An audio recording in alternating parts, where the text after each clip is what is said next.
Asi byste nechtěli, aby vaše drahá technika dopadla při přepravě tímto způsobem.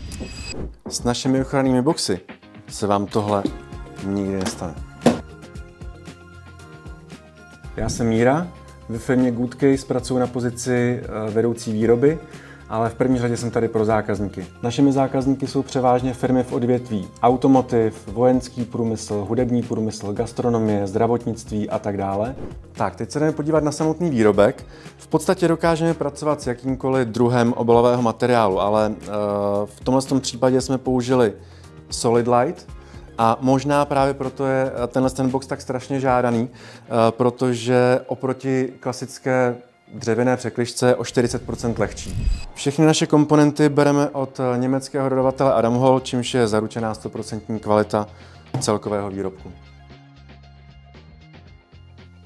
Ahoj, já jsem Simča a jsem asistentka jednatele. Nyní vám ukážeme, kde boxy vyrábíme. Zde probíhá frézování obalového materiálu.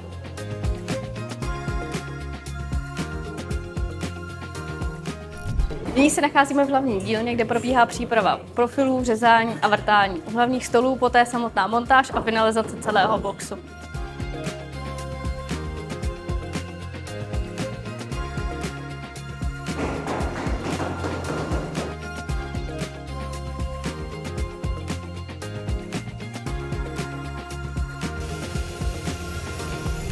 U rampy skladujeme zkompletované boxy, které čekají na odvoz k zákazníkovi. Co se týče našich zákazníků, tak z těch zvučnějších jmen můžu vypíchnout například Českou televizi, Vojenský technický ústav, Martina Macíka, vlastně MM Technology, Českou mincovnu nebo třeba Johnson Controls.